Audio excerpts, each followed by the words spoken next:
Last पढ़ा था कि संविधान सभा की जो दो संविधान सभा की मांग थी वो मुस्लिम लीग ने रखी थी, क्योंकि स्टेफोर्ड क्रिप्स का जो प्रस्ताव था मुस्लिम लीग ने रिजेक्ट कर दिया। उन्होंने बोला कि जो भारत है वो दो स्वैत हिस्सों में बंट हैं और दोनों हिस्सों का अलग अलग क्या हो संविधान हो। लेकिन जैसे ही कैबिनेट मिशन आया, कैबिनेट मिशन ने मुस्लिम लीग की दोनों संविधान सभा जो मांग थी इसकी दो संविधान सभा से रिजेक्ट कर दिया।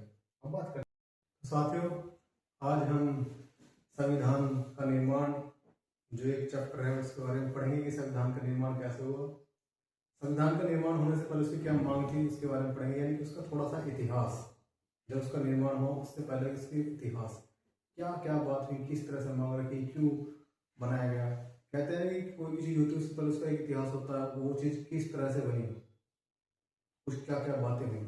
तो वही चीज़ देखेंगे कि संविधान का जो निर्माण था उससे पहले क्या क्या बातें हुई, क्या मांग रखी, किसने मांग रखी। तो आइए इसके बारे में चर्चा करते हैं। टॉपिक का नाम है भारतीय संविधान का निर्माण पार्ट, ये हमारा पार्ट 1 है। पार्ट 2 हमारा नेक्स्ट वीडियो में आएगा, जिसमें हम पढ़ेंगे सिर्फ मांग और गठन। तो ये मांग है हमारी, इसकी थोड़ी सी हिस्ट्री पढ़ते हैं हल्की सी संविधान की। तो क्या पहला तो क्या हुआ कि 1934 में पहली बार संविधान सभा के गठन का विचार एम.एन. रॉय ने रखा। क्वेश्चन यहाँ से हमारा बनता है कि संविधान सभा के गठन का पहली बार विचार किसने रखा? एम.एन. रॉय ने रखा। पूछेंगे कब रखा गया? तो 1934 में रखा। एक क्वेश्चन यहाँ से हमारा तैयार हुआ। नेक्स्ट क्वेश्चन है 1935 में भारतीय राष्ट्रीय कांग्रेस ने पहली बार भारत के संविधान के निर्माण के लिए आधिकारिक रूप से संविधान सभा के गठन की मांग की। क्वेश्चन आ सकता है कि भारतीय राष्ट्रीय कांग्रेस ने पहली बार भारतीय संविधान के गठन की आधिकारिक रूप से मांग कब की? तो 1935 में की। लेकिन सबसे पहले किसने करी थी? एम.एन. रॉय ने करी थी। कब करी थी? 1934 में करी थी। अब आगे चलते हैं 1938। अब समय आता है 1938, 3 साल बाद। 1934 के बाद नेक्स्ट ईयर भारतीय राष्ट्रीय कांग्रेस ने मांग रखी, लेकिन 1938 3 साल बाद जब भारतीय राष्ट्रीय कांग्रेस ने संविधान सभा के गठन की मांग की, उसके 3 साल बाद भारतीय राष्ट्रीय कांग्रेस की तरफ से पंडित जवाहरलाल नेहरू, जिसे हम चाचा नेहरू के नाम से जानते हैं, ने घोषणा करी कि स्वतंत्र भारत यानी जिसपे जो किसी के अधिकार में ना हो, एक ऐसा भारत। उसके संविधान का निर्माण व्यस्क मताधिकार का मतलब कि एक ऐसे मत डालने वाले लोग होंगे जो व्यस्क होंगे, यानी कि जो अडल्ट हो चुके होंगे, अपनी सोच को अपने हिसाब से वोट डालेंगे, किसी के बहकावे में आकर वोट डाले, यानी व्यस्क मताधिकार। अडल्ट लोग यानी कि जिसकी उम्र 18 साल हो चुकी होगी के आधार पर चुनी गई हो, यानी कि व्यस्क मताधिकारी हो, चुनी गई हो, किसी के जोर में दबाव में आकर ना चुनी गई हो, किसी बच्चे ना चुनी, सिर्फ व्यस्क हो और मत अधिकारी यानी अपने वोट के राइट से चुनी गई हो।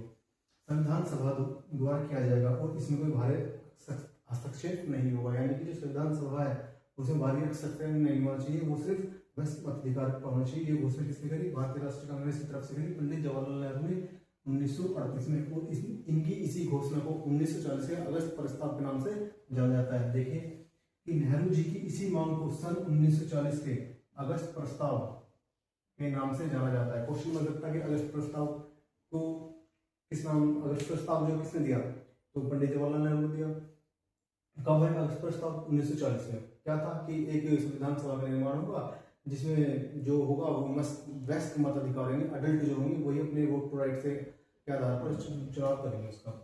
अब आते हैं सन 1942, फिर 4 साल बाद ब्रिटिश सरकार के कैबिनेट मंत्री थे जिनका नाम था सर स्टेफोर्ड क्रिप्स, और ब्रिटिश मंत्रिमंडल के एक सदस्य एक स्वतंत्र भारत के निर्माण के लिए ब्रिटिश सरकार के एक पारू प्रस्ताव के साथ भारत आए। यानी भारत जो आए पारू प्रस्ताव के साथ, जो कैबिनेट मंत्री थे सर स्टेफोर्ड क्रिप्स, तो जिस प्रस्ताव के साथ भारत आए उस प्रस्ताव का नाम था क्रिप्स प्रस्ताव। तो उस प्रस्ताव का क्या नाम था? क्रिप्स प्रस्ताव। वो कब है? 1942 में। लेकिन जैसे ये भारत आए इसे तो ये जो प्रस्ताव लेकर आए थे स्टेफोर्ड क्रिप्स अपना एक पारू प्रस्ताव लेकर, इस प्रस्ताव के माध्यम से संविधान सभा का निर्माण होना था और इस संविधान को जो लागू करना था, अपनाया जाना था, वो द्वितीय विश्व युद्ध के बाद अपनाया जाना था।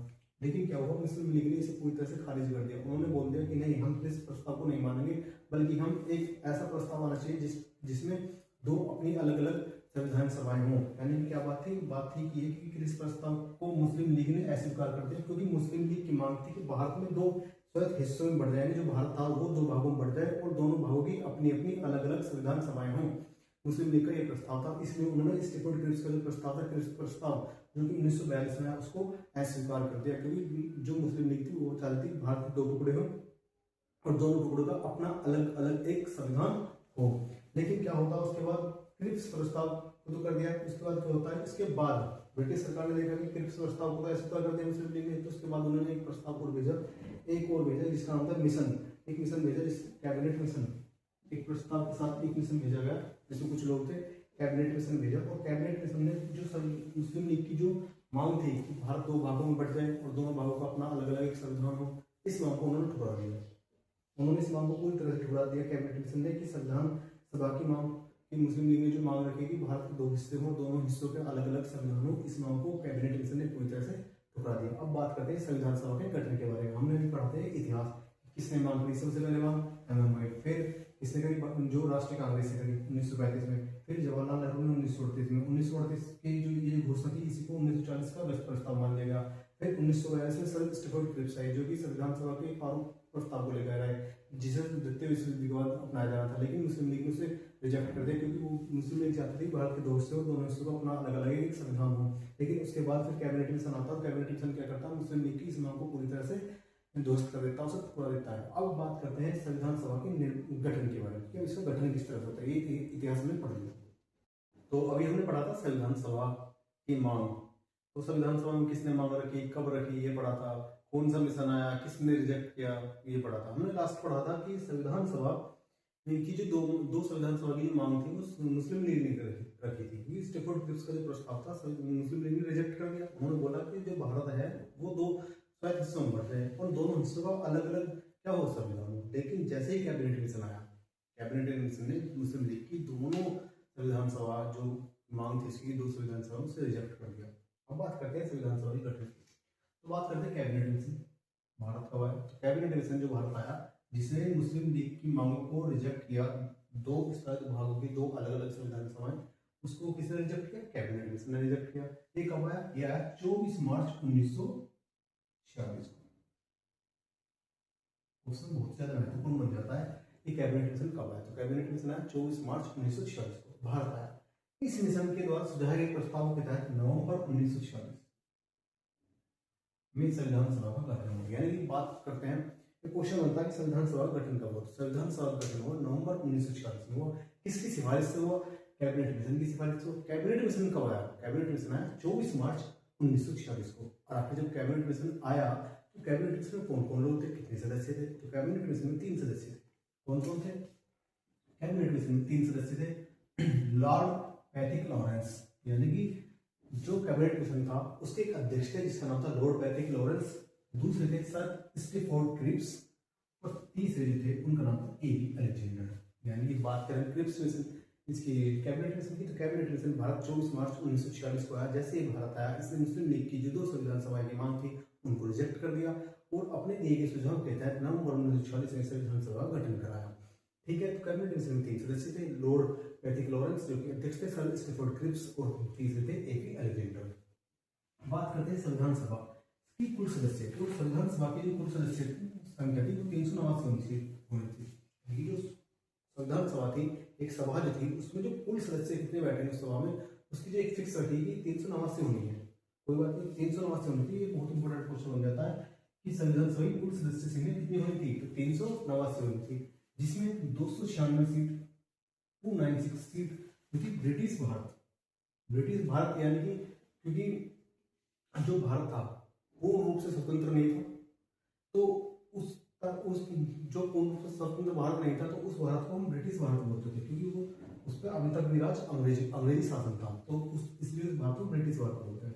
तो 389 संख्या होनी थी संविधान सभा की, जिसमें 296 सीट जो थी हमारी ब्रिटिश भारत की थी, और 93 जो सीट थी वो देसी रियासतों को आवंटित की गई थी। बहुत ज्यादा इंपॉर्टेंट क्वेश्चन बनता है इसमें से कि संविधान सभा की कुल सदस्य संख्या कितनी होनी थी, 389 होनी थी। देसी रियासतों को कितनी सीटें आवंटित की जानी थी, तो वो 93 सीटें दी जानी थी। और अगर बात करें ब्रिटिश भारत के लिए, तो ब्रिटिश भारत की जो सीट थी वो 296 सीटें थी। बात करते हैं आगे, ब्रिटिश भारत को 296 सीट, जो कि ब्रिटिश भारत को 296 सीट आवंटित की जानी थी, उनमें से 292 सदस्यों का चयन 11 गवर्नरों प्रांतों से, जो 11 गवर्नर थे, हर गवर्नर का अपना एक प्रांत था, तो 11 गवर्नर के प्रांतों से और 4 बचे हैं मुख्य आयुक्त के प्रांतों, यानी कि जो 292 जो थे, 296 टोटल सीट थी ब्रिटिश भारतीय सदस्यों की, 292 को स्टैंड था, वो तो 11 गवर्नरों के प्रांत था, यानी कि हर गवर्नर का एक प्रांत, तो 11 गवर्नरों के प्रांत से 292 लोग चुने जाने थे। बाकी जो 4 थे वो प्रत्येक में से एक, यानी कि जो मुख्य आयुक्त के प्रांत थे, मुख्य आयुक्त के प्रांत, तो उनमें से प्रत्येक में से एक, यानी कि 4 मुख्य आयुक्त प्रांत थे, उनमें से प्रत्येक में से एक एक सीट ली जानी थी, एक एक सीट। 4 मुख्य प्रांत थे तो उन मुख्य प्रांतों में 4 में से एक एक सीट दी जानी थी, जबकि 292 जो थे वो 11 गवर्नर प्रांतों से आए थे। टोटल कितनी थी? 296। हर प्रांत में देशी रियासतों को उनकी जनसंख्या के अनुपात में सीटें आवंटित की गई, यानी कि जितने प्रांत थे वो देशी रियासतें थी, उनको जो सीटें आवंटित की गई वो उनकी जनसंख्या के अनुपात में दी गई। बात करें मोटे तौर पर अगर कहा जाए तो मोटे तौर पर कहा जा सकता है कि प्रत्येक 10 लाख लोगों पर, क्या कहा जाए कि प्रत्येक 10 लाख लोगों पर एक सीट आवंटित की जानी थी। कितने लोगों पर एक सीट आवंटित की जानी थी? प्रत्येक 10 लाख लोगों पर एक सीट आवंटित की जानी थी। बात आगे करते हैं। प्रत्येक ब्रिटिश प्रांत को आवंटित की गई सीटों का निर्धारण तीन प्रमुख समुदायों के बीच उनकी जनसंख्या के अनुपात में किया जा रहा था, और वो 3 प्रमुख समुदाय कौन कौन सी थी? वो थी मुस्लिम, सिख और सामान्य। सामान्य में मुस्लिम और सिख को छोड़कर जो समुदाय थे वो सामान्य समुदाय में करता है। तो उम्मीद करता हूँ जो आज हमारी ये संविधान सभा का निर्माण की जो पार्ट 1 क्लास है आपको अच्छी लगी होगी। इसमें से बहुत ही ज्यादा महत्वपूर्ण प्रश्न हमारे पेपर में आते हैं। सीटेट में इस बार एक क्वेश्चन आया था, शायद जुलाई में सीटेट होगा, उसमें भी आएगा, यूपी पुलिस में भी आ सकते हैं। तो हमारी वीडियो आपको अच्छी लगी तो वीडियो को शेयर करें, चैनल को सब्सक्राइब करें।